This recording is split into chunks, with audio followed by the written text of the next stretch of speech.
Hi chat. Sorry about that. So, sorry I was late. My house almost caught on fire.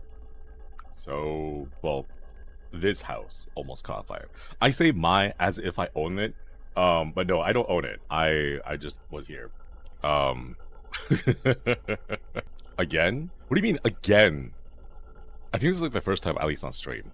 So you guys know those like camping propane things? The propane like little cooking thingies, right? Apparently my housemates were doing a thing and they were like, it's a Tuesday, let's cook something.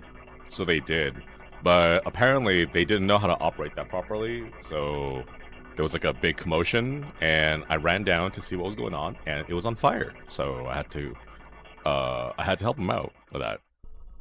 Boys cooking in general, well, it's more like the audacity of men who have not practiced but say things like, oh yeah, I went camping like 10 years ago with my college buddies, that's easy, I can do that. And then they, you know, they make a mistake and then the whole thing explodes. So apparently what happened was the propane canister that they had stuck in there was like shoved in a little bit too hard into like the you know the little area where like you stick the canister in, right? They shoved it in way too hard.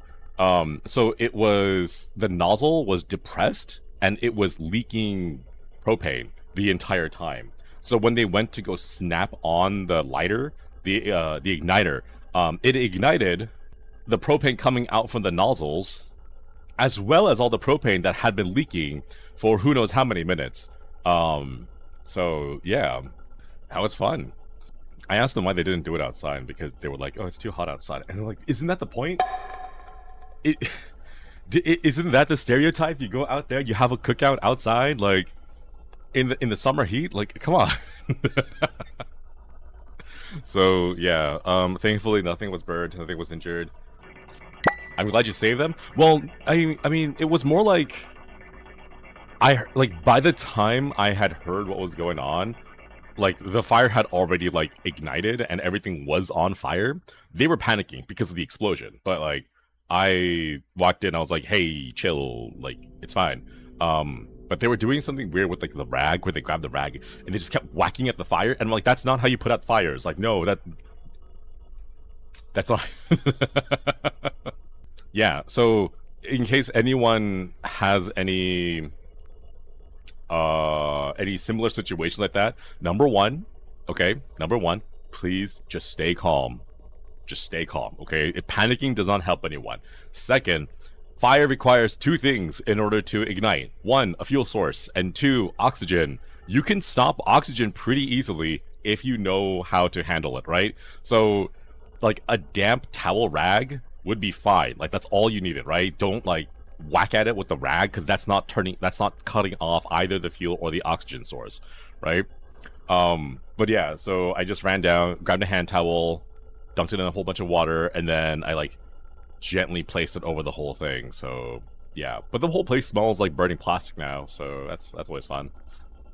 Damn towel to stop the leaking propane. Well, I put the fire out as like the first thing, and then I used the towel because it was still damp to grab the propane tank canister, pull it out, and then I bundled up the whole thing and I put it outside. And yeah, as a volunteer firefighter, you did well. Ah, thank you. No, it's I've had to deal with kitchen fires, because a majority of my roommates and housemates have always been guys, and they, like, 80% of them don't know how to cook. So whenever they do try to cook, they always have the audacity of, I can cook, and then the whole place goes on fire. So it's like, I'm used to it. I don't know how good of a statement that is, but I'm used to it. I just know that most guys that I've been around can't cook, so it's like, huh, well then.